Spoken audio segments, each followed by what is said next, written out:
Welcome to me TV నేను వెంకట్. జగిత్యాల జిల్లా కేంద్రంలోని ఇందిరాభవన్లో పట్టభద్రుల ఎమ్మెల్సీ తాటిపర్తి జీవన్ రెడ్డి విలేకరుల సమావేశంలో మాట్లాడారు. స్థానికంగా విద్యా సదుపాయాలు కల్పించడం ప్రభుత్వ బాధ్యత. సింగిల్ టీచర్ స్కూల్ను నిలిపివేయాలని గత ప్రభుత్వం చర్యలు చేపడితే సీఎం రేవంత్ రెడ్డి మూతపడిన బడులు తెరుస్తున్నారు.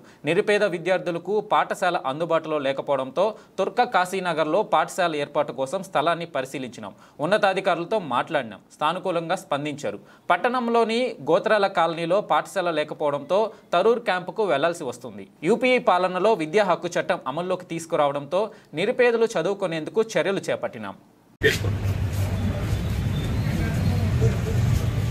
ఇది హరీష్ రావు గారు ఎదుగుతుండో దాని ఒక ఎన్నికల వాగ్దానంగా అభివర్ణించే ప్రయత్నం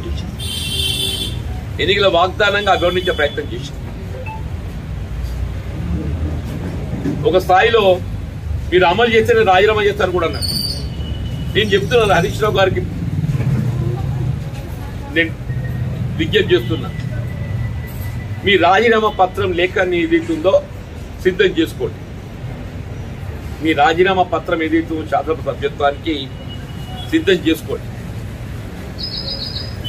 నిన్న రాష్ట్ర కేబినెట్ గౌరవ ముఖ్యమంత్రి గారు ఏదైతుందో 15th జూలైకి ఆరంభించి 15th ఆగస్టు లోపల 2 లక్షల రూపాయల వరకు ఏకమొత్తంగా రుణమాఫీ చేయబడింది. ఏకమొత్తంగా 31,000 కోట్లు అని చెప్పట్టు నిన్న క్యాబినెట్ నిర్ణయం తీసుకొని వారు పేర్కొనడం ఇలా రైతాంగం పక్షాన హర్షం వ్యక్తం చేస్తుంది. ఇలా కేవలం రుణమాఫీకే పరిమితం కాకుండా ప్రకృతి వైపరీత్యాలతో ఎక్కడెక్కడైతే పంట నష్టపోయే పరిస్థితి ఏర్పడుతుంది.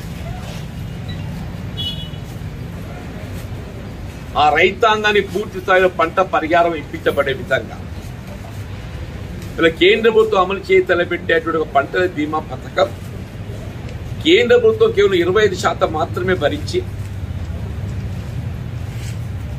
ఇతర రాష్ట్రాలలో 25% రాష్ట్ర ప్రభుత్వం భరించబడే విధంగా 50% సంబంధిత రైతు వాటాగా భరించబడే విధంగా కార్యక్రమం అమలు చేస్తారు. వారు కూడా సానుకూలంగా స్పందించారు. ఈ 2 ప్రాంతాల్లో పాఠశాల ఏర్పాటు చేయడానికి చర్యలు చేపట్టబడి జరుగుతుంది. ఇక్కడ వాస్తవంగా యూపీఏ ప్రభుత్వం ఏదైతుందో ఏ రాజ్యాంగం కల్పించిన హక్కు ఇలా ప్రాథమిక విద్య వైద్య సదుపాయాలు ప్రాథమిక హక్కుగా పొందుపరచడం జరిగిందో యూపీఏ ప్రభుత్వాలను సోనియాగాంధీ గారి యొక్క నేతృత్వంలో విద్యా హక్కు చట్టాన్ని కూడా రూపొందింపచేయడం జరిగింది. విద్యా హక్కు చట్టం అంటే ఈ విద్యా హక్కు చట్టానికి అనుగుణంగా ప్రైవేట్ పాఠశాలల్లో కనీసం 25% నిరుపేద వర్గాలకు బోధన సదుపాయాలు కల్పించాలి. ఆర్థిక వెనుకబాటుతానికి గురవుతున్న వారు ఇక్కడ స్థానికంగా ఉండేటువంటి ఒక ప్రైవేట్ విద్యాలయాలు ఇవాళ ఈ నిరుపేద వర్గాలకు ఏదైతే బోధన సదుపాయాలు కల్పించాలనేటువంటి ఆంక్షలు కూడా ఉన్నాయని చెప్పండి. ఈ డిస్టెంట్ బెస్ట్ స్కూల్ అనే ఒక ప్రొవిజన్ ఉంది. నిరుపేద వర్గాలకు ఏదైతే ఉందో బెస్ట్ స్కూల్ ఎడ్యుకేషన్ ఫీజు ఒక ప్రొవిజన్ ఉన్నది. అంటే ఆశ్చర్యం ఏంటంటే నేను గౌరవ పేద కలెక్టర్ దృష్టిలో తీసుకోవడం జరిగింది. స్థానిక విద్యాలయాలు ఏదైతే బెస్ట్ స్కూల్ అడ్మిషన్ సహకరించకపోవడం కూడా చూస్తామని చెప్పంటుంది. ఈ బెస్ట్ స్కూల్ కింద అంతా నిరుపేద వర్గాలు దళిత కుటుంబాలు ఉంటాయని చెప్పంటారు. వారికి ఏదైతుందో జగిత్యాల పట్టణంలో ఉన్నటువంటి ఒక ప్రైవేట్ విద్యాలయాలు అన్నింటిలో కూడా విధిగా చేరిక కల్పించే బాధ్యత ఆ యాజమాన్యాలపై ఉందని చెప్పంటారు. ఈ అంశాన్ని కూడా జిల్లా కలెక్టర్ దృష్టికి తీసుకోవడం జరుగుతుంది. ప్రైవేట్ విద్యాలయాలలో నిరుపేద వర్గాలకు ఏదైతుందో వారి పిల్లలకు ప్రత్యేకంగా బోధన సదుపాయాలు కల్పించే బాధ్యత ఇవాళ మనకు రైట్ టు ఎడ్యుకేషన్ యాక్ట్ విద్యా చట్టంలో పొందుపరిచిండ్రు. దానికి అనుగుణంగా వారికి అందరూ కూడా అవకాశం కల్పించాలని కూడా నేను గౌరవ జిల్లా కలెక్టర్ దృష్టి తీసుకోవడం జరుగుతుంది. దానికి అనుగుణంగా కూడా సదుపాయాలు కల్పించాలని కూడా మీకు చెప్పాను. రాష్ట్ర ముఖ్యమంత్రి గారు నిన్న జరిగిన కేబినెట్ మంత్రివర్గ సమావేశంలో కూడా యావత్ తెలంగాణ ప్రజానికానికి ఏదైతే రైతాంగానికి ఇచ్చిన మాట ఆగస్టు 15వ తారీఖు లోపల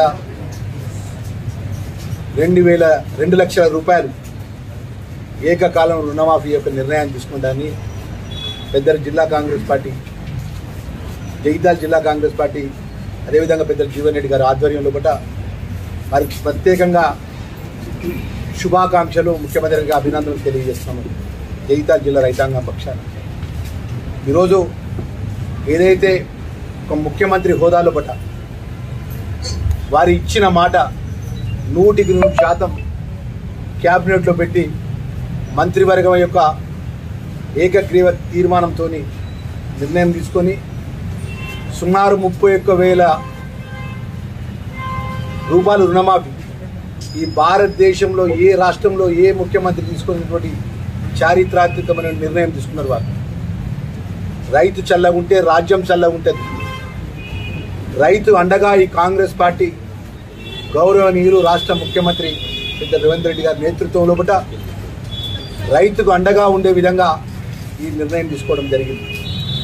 పెద్దలు జీవన్ రెడ్డి గారు చెప్పినటువంటి అనేక రైతులకు అనేక విషయాల విషయంలో ఈ జిల్లాకు సంబంధించిన రైతు పక్ష మేమందరం కూడా మనకు అండగా ఉండే విధంగా మొన్న జరిగిన వడ్ల కొనుగోలు విషయంలో కూడా ఎక్కడా ఇబ్బంది జరగకుండా వడ్ల కొనుగోలు విషయంలో కూడా ప్రత్యేకంగా జిల్లాకు సంబంధించిన యంత్రాంగం కూడా పనిచేసే విధంగా మేము జీవన్ రెడ్డి గారు దగ్గరుండి రైతులకు నిమిషము ఎక్కడ ఏ సెంటర్ ఏ ఇబ్బంది ఉన్నా కూడా మేము అలా అండగా ఉన్నాం. రాబోయే కాలంలో కూడా ఏదైతే కాంగ్రెస్ పార్టీ రాహుల్ గాంధీ గారు వరంగల్లో ఇచ్చిన రైతు డిక్లరేషన్ ప్రకారం ఇచ్చిన మాట అమలు చేసే విధంగా రాహుల్ గాంధీ గారు కానీ, సోనియా గాంధీ గారు కానీ, మల్లికార్జున ఖార్గే గారు కానీ తెలంగాణ ప్రజలకు ఇచ్చినటువంటి ప్రతి మాట అమలయ్యే విధంగా రాష్ట్ర ముఖ్యమంత్రి గారు మన నిర్ణయం తీసుకున్న భాగంగా నిన్న రైతు రుణమాఫీ నిర్ణయం తీసుకోవడం జరిగింది. మరి దానికి గాను జగిత్యాల జిల్లాలో ఉన్నటువంటి 18 మండల కాంగ్రెస్ పార్టీ అధ్యక్షులు, బ్లాక్ కాంగ్రెస్ పార్టీ అధ్యక్షులు పెద్ద ఎత్తున ప్రతి మండలంలో మరి వారికి శుభాకాంక్షలు, అభినందనలు తెలియజేసే కార్యక్రమాన్ని చేపట్టాలని చెప్పేసి పెద్దలు జీవన్ రెడ్డి గారు మేము పిలుపునియడం జరుగుతుందన్న విషయాన్ని మా జిల్లా కాంగ్రెస్ పార్టీ పక్షాన కాంగ్రెస్ పార్టీ శ్రేణులకు అందరూ కూడా మేము గుర్తు చేస్తున్నాము.